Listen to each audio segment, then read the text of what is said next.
Radhe Radhe. Hi friends, அனைவருக்கும் வணக்கம். எல்லோரும் எப்படி இருக்கீங்க ஃப்ரெண்ட்ஸ்? நல்லா இருக்கீங்களா? இப்போ வந்து 5:30 மணி ஆகுது.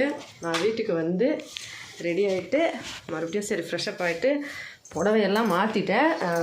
விளக்கேற்றலான்னு சொல்லி எங்கள் ஓரக்குத்தி வந்து ஹஸ்பண்ட் வந்து 4 நாள் வச்சு வீட்டாண்ட வரலன்னு சொல்லி கோச்சிக்கிட்டு ஃபோன் கூட பண்ணலை. அதனால் சரி போயிட்டு வந்துடலாம், எப்படியும் இதுக்கு மேலே பிஸியாக இருப்போம் அப்படின்னு சொல்லிட்டு கிளம்புறோம். பார்க்கலாம் என்னென்னலாம் வாங்கிட்டு வரேன், என்னென்ன அவங்க வீடு எப்படி இருக்குன்னு. வண்டி எடுத்துகிட்டு வெளியே கிளம்பும் போது ஹஸ்பண்டோட தெரிஞ்சவங்க கூட வேலை பண்ணுறவங்களாம் பார்த்துட்டு வண்டி நல்லா இருக்குது, எங்கே வாங்கினீங்க இவ்வளோ அதெல்லாம் கேட்டுட்டு இருந்தாங்க. அவரும் வந்து சொல்லிவிட்டு இந்த மாதிரி இவ்வளோ ரேட்டுக்கு வாங்கினது ஓகேவா பரவாயில்ல நல்லா இருக்கா அது மாதிரி கேட்டுட்டு பேசிகிட்டு இருந்தார். நானும் சரி பாட்டில் வந்து அதுக்குள்ளே இருந்ததுனால அதை எடுத்து வச்சுட்டு அதுக்கப்புறம் கிளம்புனோம். பசங்களுக்கு ஒரே ஜாலி, புது வண்டி வந்திருக்கனால ஃபோட்டோ எடுக்கிறதுக்கு அண்ணா வந்து உட்காந்து ஃபோட்டோ எடுத்துக்கிட்டு இருந்தார். நான் வந்து போதும்ப்பா உட்காருப்பா அப்புறமா எடுத்துக்கலான்னு சொல்லி கூப்பிட்டேன். அதுக்கப்புறம் அவனும் வந்துட்டான். வந்து அப்புறமா 4 பேரும் கிளம்பிட்டோம். இங்கேருந்து ஆக்சுவலாக லைவில் வந்து நிறைய ஃப்ரெண்ட்ஸ் கேட்டிருந்தீங்க இல்லையா, இந்த இடத்துல வெளியில் போகிறதுக்கு எதுவும் சொல்லலையா லேடிஸுனால ரொம்ப இது பண்ணுறாங்க, அந்த மாதிரிலாம் இல்லைங்க.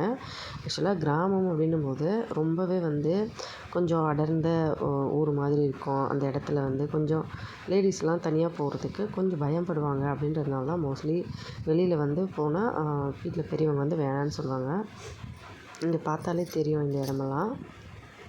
மற்றபடி வேறு எந்த பயமும் கிடையாது.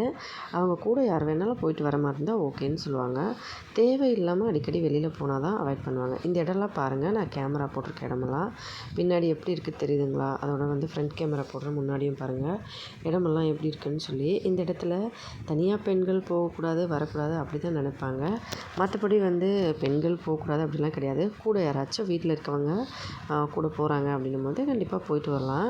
ஆக்சுவலாக எங்கள் வீட்டில் வந்து எங்கள் சின்ன ஓரக்குத்தி மோஸ்ட்லி வந்து எப்போவுமே வெளியே இப்போ ஒரு சின்ன காய்ச்சல் உடம்பு முடியல அப்படின்னா வந்து நாங்கள் வந்து இங்கே பக்கத்தில் இருக்கிற கிளினிக்கு, இப்போ நான் வந்து பஸ்ஸில் போகிறேன்னா அந்த கிளினிக்கில் போய் மெடிசன் வாங்கிட்டு வருவேன்.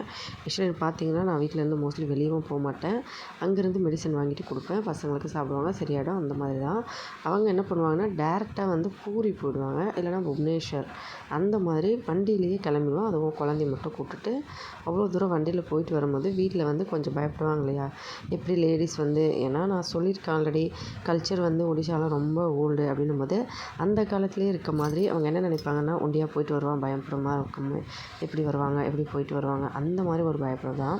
அதுக்கப்புறம் இந்த மாதிரி ஒரு பிரிட்ஜு ஒன்று இங்கே கட்டிகிட்டு இருந்தாங்க எங்கள் வீட்டிலேருந்து பஜாருக்கு வர வழியில். இந்த மாதிரி டேக் டைவர்ஷன் அந்த மாதிரி. அதுக்கப்புறம் பசங்க வண்டி புதுசாக வந்திருக்கனால நல்லா ஸ்மூத்தாக இருந்தது.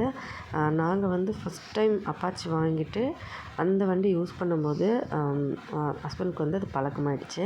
அப்போத்துலேருந்து அவர் வந்து ஸ்கூட்டி ஓட்டி பழக்கமே இல்லை. ஏன்னா ஃபஸ்ட்டு அவர் வாங்கின வண்டி வந்து ஸ்டார் சிட்டி, அந்த பக்கம் வீட்டில் எங்கள் மூத்தாருக்கு கொடுத்துருக்காரு, அவங்க வச்சுருக்காங்க.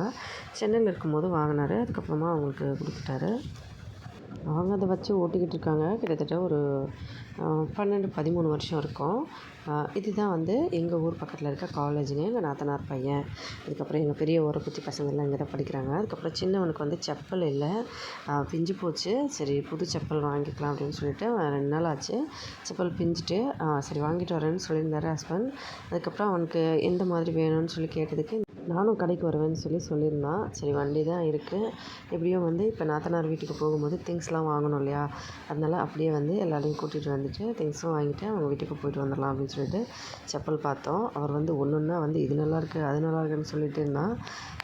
இந்த மாதிரி செப்பல் போட்டால் இப்போ வெயில் காலம் வந்துருச்சுன்னா கால் வந்து வேர்த்துருச்சுன்னா ஃபுல்லாக வந்து ஈரமாயிடும், அப்புறமா இன்ஃபெக்ஷன் வந்துடும் அப்படின்னு சொல்லிட்டு நான் வந்து வேண்டான்னு சொன்னேன். ஹஸ்பண்ட் வந்து நல்லா ஸ்மூத்தாக இருக்கும், குழந்தைக்கு நல்லாயிருக்கும் அப்படின்னு சொல்லிட்டு இது வாங்கிக்கலாம் அப்படின்னு சொன்னார். நான் வந்து இல்லை இது வேண்டாம் அப்படின்னு சொன்னேன். 2 பேரும் மாற்றி பேசி அதுக்கப்புறமா இந்த மாதிரி செப்பல் வாங்கிட்டோம். இது வந்து நல்லா இருந்துச்சு, அதை போட்டு பார்த்தா நல்லா செட் ஆச்சு, சைஸுமே ஓகே தான், அதனால் இதையே வாங்கிட்டோம். இந்த செப்பல் நல்லா சாஃப்டாகவும் இருந்துச்சு, அதோட வந்து கொஞ்சம் நல்லாவும் இருந்தது குவாலிட்டி. அதனால இதுவே வந்து வாங்கிக்கலாம் அப்படின்னு சொல்லிட்டு கேட்டதுக்கு ஆக்சுவலாக ரேட் வந்து 280 சொன்னாங்க. ஆனால் நாங்கள் ரெகுலராக அவங்கக்கிட்ட வாங்குவது எல்லாருக்குமே செப்பல் இங்கே தான் வந்து வாங்குவோம். அதோட இங்கே கடை வச்சுருக்கவங்க வந்து அவங்களோட அப்பா வந்து என் ஹஸ்பண்ட் படிக்கும்போது அவங்க ஹஸ்பண்டோட ஸ்கூலில் வந்து ஒரு டீச்சராக அப்படின்னு சொன்னார். அவங்களும் வந்து ரேட் எப்போவுமே கம்மி பண்ணி தான் கொடுப்பாங்க. அதுக்கப்புறம் செப்பல் போட்டுட்டு வந்து காமிச்சார், நல்லா இருக்குன்னு சொன்னேன். அதுக்கப்புறம் பில் பண்ணிவிட்டு ஹஸ்பண்ட் வந்தார். சரி கிளம்பலாம் வாங்கப்பா அப்படின்னு சொல்லிட்டு கூட்டிகிட்டு வந்தேன். பெரியவ வந்து ஹீல்ஸ் மாதிரி ஒன்று இருக்குது, அதை வாங்கி நீ போட்டுக்கோமா அப்படின்னு சொன்னாள். நான் சொன்னேன், ஏற்கனவே நடக்கிறது நான் எங்கே வெளியே போகிற செப்பலை வாங்குறது இல்லை, இதில் ஹீல்ஸ் வேறு போட்டுட்டு நான் எங்கே போகிறது அப்படின்னு சொல்லிட்டு இந்த செப்பலே நல்லாயிருக்கு பாரு அப்படின்னு சொல்லி அவனுக்கு காமிச்சிட்டு அதுக்கப்புறம் வந்தோம். வண்டி வந்து அந்த பக்கம் ஹஸ்பண்ட் வச்சுருந்தாரு. சரின்னு சொல்லிட்டு வண்டி ஏறிட்டு கிளம்பிட்டோம். இங்கே வந்து இதுதான் பஜார், எங்கள் ஊர் பக்கத்தில் இருக்க பஜார். அதாவது நான் சொல்லுவேன் இல்லையா, வண்டி இருந்தால் இந்த பஜாருக்கு வரலாம் அப்படின்னு சொல்லி. இங்கே வந்து கிளினிக்லாம் இருக்கும், பெரிய பெரிய ஹாஸ்பிட்டல், நம்ம அதுக்கப்புறம் மார்க்கெட்டு, நமக்கு பெரிய கடைகள், இந்த வீட்டுக்கு தேவையான அப்ளையன்சஸ், அதுக்கப்புறமா ஃப்ரிட்ஜ், டிவி, வாஷிங் மிஷின் எல்லாமே இந்த இடத்துல கிடைக்கும். கொஞ்சம் பெரிய ஊர் தான். அதுக்கப்புறமா பானிபூரி சாப்பிட்றதுக்கு நானும் பெரியவனும் வந்தோம். சின்னவனும் ஹஸ்பண்டும் லஸ்ஸி குடிக்கிறதுக்கு கிளம்பிட்டாங்க. இந்த பானிபூரி கடையில் சூப்பராக இருந்தது டேஸ்ட்டு. ஆக்சுவலாக இன்னொரு தாத்தா இருப்பார், அவர் வந்து நல்லா பானிபூரி போடுவார். அவங்க கடையை இன்றைக்கி காணோம். இவங்க இன்னொரு கடை புதுசாக வச்சுருக்காங்க. ஆக்சுவலாக இவங்களுமே வைப்பாங்க, நான் மோஸ்ட்லி இவங்க கடைக்கு வந்ததில்லை. ஃபஸ்ட்லாம் நல்லா இருக்காதுன்னு சொல்லிட்டு. ஆனால் இப்போ வந்து நல்லா இருந்தது. அதுக்கப்புறம் பானிபூரி வாங்கி நானும் பெரியவனும் சாப்பிட்டோம். சாப்பிட்டுட்டு அங்கே நிறைய லேடிஸ்லாம் அந்த பக்கம் நின்றுட்டுருந்தாங்க. ஃபோட்டோ எடுத்தால் ஏதாவது நினச்சிப்பாங்க அப்படின்னு சொல்லிட்டு நான் வந்து அவங்களெல்லாம் ஃபோட்டோவில் காமிக்கல. அதுக்கப்புறமா பானிபூரி சாப்பிட்டுட்டு சின்னவனும் ஹஸ்பண்டும் லஸ்ஸி குடிச்சிட்டு இருந்தாங்க. அங்கே போய் கேட்டதுக்கு ஹஸ்பண்ட் வந்து என்னையுமே லஸ்ஸி குடிக்க சொன்னார். நான் வேண்டான்னு சொல்லிட்டேன். அதுக்கப்புறம் பெரியவனும் நானும் பானிபூரியை நல்லா எரின்னு அடிச்சுட்டு 40 ரூபா கொடுத்தேன். அவன் 20 ரூபாய்க்கு சாப்பிட்டான், நான் 20 ரூபாய்க்கு சாப்பிட்டேன். ஆனால் செம்ம சூப்பராக இருந்தது பானிபூரி, செம்ம டேஸ்ட்டு. ஆனால் காரமும் வந்து போட வேண்டாம்னு சொல்லிட்டு சிம்பிளாக தான் சாப்பிட்டேன். ஏன்னா காரம் போட்டால் ரொம்ப காரமாக இருக்கும், சாப்பிட முடியாது. எக்கச்சக்கமாக பச்சை மிளகாவெல்லாம் போட்டு நசுக்கி கொடுத்துருவாங்க, அதனால் வேண்டான்னு சொல்லிட்டு இந்த மாதிரி வந்து லைட்டாக காரம் இருக்கிற மாதிரி வாங்கிட்டு சாப்பிட்டேன். பெரியவன் வந்து கொஞ்சம் டொமாட்டோ சாஸ் வந்து போட்டு டொமாட்டோ சாஸ் போட்டால் கொஞ்சம் ஸ்வீட்னஸ் இருக்கும். பெரியவன் அந்த மாதிரி சாப்பிட்டான். அதுக்கப்புறம் 20 ரூபாய்க்கு சாப்பிட்டுட்டு நானும் பெரியவனும் வந்து அங்கேருந்து கிளம்பிட்டோம். லஸ்ஸி வந்து குடிக்க சொல்லி பெரியவனை சொன்னேன். அவன் வயிறு ஃபுல்லாக இருக்குன்னு சொன்னான். இருந்தாலும் பரவாயில்ல கொஞ்சமாக குடி அப்படின்னு சொல்லிவிட்டு அவனை வந்து கூட்டிகிட்டு போயிட்டு லஸ்ஸி குடிக்க சொன்னேன். நானும் வந்து பானிபூரி மட்டும் சாப்பிட்டேன். எனக்கு லஸ்ஸி வந்து பிடிக்காது அந்தளவுக்கு. பானிபூரியே நல்லா சாப்பிட்டுட்டேன். அதுக்கப்புறம் வழியில் வந்து பார்த்திங்கன்னா தெரியும், எல்லோரும் கடை ஈவினிங் டைம் இப்படி தான் போட்டிருப்பாங்க. ஹோலி வந்துடுச்சுனால இந்த மாதிரி கலர்லாம் விற்க ஆரம்பிச்சிட்டாங்க. இந்த கடையில் தான் ஹஸ்பண்ட் வந்து லஸ்ஸி குடிச்சிட்ருக்காரு. பையனும் வந்து சின்னவன் குடிச்சிட்ருக்கான். ஹஸ்பண்ட்க்கு இன்னும் ரெடி பண்ணி கொடுக்கல, வெயிட் பண்ணிகிட்ருக்காரு. இப்படி தான் வச்சுருப்பாங்க கடை, லஸ்ஸி கடை. ஒரு லஸ்ஸி 20 ரூபா. ஆனால் டேஸ்ட் நல்லாயிருக்கும். அதில் இந்த மாதிரி கொஞ்சம் டாப்பிங்லாம் போட்டு கொடுத்துருப்பாங்க. அன்றைக்கி சக்கிகோபாலில் ஒரு லஸ்ஸி வாங்கினேன், சுத்தமாக நல்லா இல்லை. டேஸ்ட்டுக்கு 20 ரூபாய்க்கு ஒர்த்தே இல்லை. ஆனால் இது வந்து நல்லாயிருக்கும், ஒர்த்து, செம்ம டேஸ்ட்டு. 20 ரூபாய்க்கு ஓகே அப்படின்னு நினைக்கிறேன். அதுக்கப்புறம் நம்ம கலர் வாங்கணும்னு சொல்லி பையன் சொன்னான். நம்ம இன்னும் ஹோலி வரலப்பா, கொஞ்சம் இருப்பா வாங்கிக்கலாம் அப்படின்னு சொல்லிட்டு சரி இங்கே இருங்க, நான் போய் கொஞ்சம் காய்கறி எல்லாம் இப்போ நாத்தனார் வீட்டுக்கு கொண்டு போகணும் இல்லையா, அதனால் கொஞ்சமாக பொருட்கள் ஏதாவது வாங்கிட்டு வந்துடுறேன் அப்படின்னு சொல்லிட்டு கொஞ்சம் பொருட்கள் வாங்கினேன். பசங்களை வந்து ஹஸ்பண்ட் அங்கே பார்த்துட்டு கிடையாது. இங்கே தான் வந்து ரெகுலராக காய்கறி வாங்குவோம். அந்த டப்பா வாங்கிட்டு வீட்டுக்கு தேவையான காய்கறி திருப்பி வந்து அவங்களுக்கு கொடுக்கறதுக்கு கொஞ்சம் காய்கறி எல்லாம் வாங்கிட்டு கொண்டு வந்துட்டேன். அதுக்கப்புறம் ஸ்வீட் கடையில் ரசகுல்லா, கொஞ்சம் சிங்கடா, அதாவது சமோசா, அதுக்கப்புறமா கோபி பக்கோடா, காலிஃப்ளவர் பக்கோடா, கோஸு பக்கோடா, அதுக்கப்புறம் வடை, சாப்பு, இந்த மாதிரி நிறைய ஐட்டம் சேர்த்து ரசகுல்லாலாம் சேர்த்து வாங்கியாச்சு. வாங்கிட்டு அதுக்கப்புறம் அவல், பிஸ்கட்டு, பால் பவுடர், டீ தூள், அவங்களுக்கு சோப்பு பவுடர், இந்த மாதிரி பொருட்கள் எல்லாம் வாங்கிட்டு, ஆக்சுவலாக அதெல்லாம் நான் வீடியோவில் காமிக்கல. ஏன்னா ஆல்ரெடி நான் நாத்தனாருக்கு என்னெல்லாம் கொடுத்தேன்னு சொல்லி ஒரு வீடியோ போட்டேன் இல்லையா, அதை பார்த்துட்டு எங்கள் ஓரக்குத்தி வந்து என்னென்னமோ பேசிகிட்டு இருந்தாங்களாம். எப்போ பார்த்தாலும் அங்கே வாங்கி கொடுக்குறாங்க, அதை பண்ணுறாங்க, இது பண்ணுறாங்கன்னு ஏதோ சொல்லிட்டு இருந்தாங்க. இப்போவும் நாங்கள் அவங்க வீட்டுக்கு போகும்போது அதெல்லாம் வாங்கிட்டு வரோன்னு தெரிஞ்சிருந்தால் அவங்க வந்து கண்டுபிடிச்சிட்டாங்கன்னா ஏதாவது வந்து சொல்லுவாங்க. ஆக்சுவலாக நாங்கள் என்ன நினைக்கிறோன்னா, நல்லதாக வந்து செய்யணும். அவங்க வந்து கொஞ்சம் நாத்தனார் அப்படின்றதுல கொஞ்சம் எக்ஸ்ட்ராவாக பண்ணாலுமே நம்மளால் முடியும்னும் போது கொஞ்சமாக வாங்கி கொடுத்தா தப்பில்லை அப்படின்னு சொல்லிட்டு தான் வாங்கி கொடுக்குறோம். அவங்களுக்கும் நாத்தனார் தானே, அவங்க முடிஞ்சால் பண்ணலாம், இல்லைன்னா பரவாயில்ல கொடுக்குறவங்க கொடுக்கட்டும்னு சொல்லி சந்தோஷமாச்சப்படணும். அவங்க வந்து என்ன சொல்லுவாங்கன்னா, அவங்களுக்கு எல்லாத்தையும் வாங்கி கொடுக்கணும் அப்படின்னு சொல்லி ஆசைப்படுவாங்க. அது எப்படிங்க, அவங்களுக்கு எப்படி இவ்வளோ நாள் சென்னையில் இருக்கும்போது அதிகமாக இன்கம் பண்ணும்போது வாங்கி கொடுத்தோம், ஓகே. இப்போ எப்படி வாங்கி கொடுக்க முடியும் அப்படின்னு சொல்லிட்டு சரி அவங்களுக்கு வீடியோவில் நான் அந்த பொருட்களெல்லாம் காட்டல. அதுக்கப்புறமா அவங்க வீட்டுக்கு போயிட்டு அதெல்லாம் எடுத்து வச்சுட்டும் போது யாருக்கிட்டேயும் சொல்ல வேண்டாம் அப்படின்னு சொல்லியிருந்தேன். ஹஸ்பண்ட் வந்து எந்த பொருள் யாருக்கு வாங்கி கொடுத்தாலுமே வீட்டில் யாருக்கிட்டேயும் எதுவும் சொல்ல வேண்டாம் அப்படின்னு தான் சொல்லுவார். எங்கள் நாத்தனாருக்கு கொடுத்தாலும் எங்கள் ஓரக்குத்தியவங்களுக்கு கொடுத்தாலும் யாருக்கு காசு கொடுத்தாலும் யாருக்குமே சொல்ல மாட்டார். சீக்கிரட்டாக தான் கொடுப்பாரு. ஏன்னா இவங்க வாங்கிட்டு அவங்க வாங்கிட்டு அப்படி வாங்கி தான் இப்போ வந்து என்ன வந்து நம்ம மோஸ்ட்லி எவ்வளோ கொடுத்துருந்தாலும் யாருமே இப்போ அதை வந்து நினச்சி கூட பார்க்குறதில்ல. அந்தளவுக்கு வந்து மனசு எனக்கு ஒரு சில டைமில் நான் யோசிப்பேன். ஹஸ்பண்ட் வந்து அப்படியெல்லாம் இல்லை, நம்ம நல்லதே பண்ணலாம், நல்லதே பண்ணிவிட்டு ஓகே, அதை வந்து யாருக்கிட்டேயும் சொல்ல தேவையில்லை, மறைச்சி பண்ணாலும் நல்லது தானே, நம்ம வந்து அதை மறந்துடணும் அப்படின்னு சொல்லுவார். சரின்னு சொல்லிட்டு நானும் மோஸ்ட்லி எதுவும் சொல்ல மாட்டேன். அதுக்கப்புறம் நாத்தனார் வீட்டுக்கு வந்துவிட்டோம். நாத்தனார் வீடு வந்து இங்கே பக்கத்தில் நாங்கள் இங்கே நிற்கிறதுலேருந்தே எதிர்க்க பார்த்தா ஆறு வந்து அங்கே தான் போயிட்டுருக்கோம். அந்த ஆறில் வந்து தண்ணி நிறைய மழை வந்தால் ஆற்றுல வந்து தண்ணி வந்து ஊருக்குள்ளே வந்துடும்னு சொல்லிட்டு எல்லாருமே எங்கள் வீடெல்லாம் நிறைய படிக்கட்டு வச்சு மேலே ஹைட்டாக கட்டியிருப்பாங்க. அதுக்கப்புறம் பசங்களாம் நானும் எல்லோரும் காலில் விழுந்து ஆசீர்வாதம் வாங்கிக்கிட்டோம்.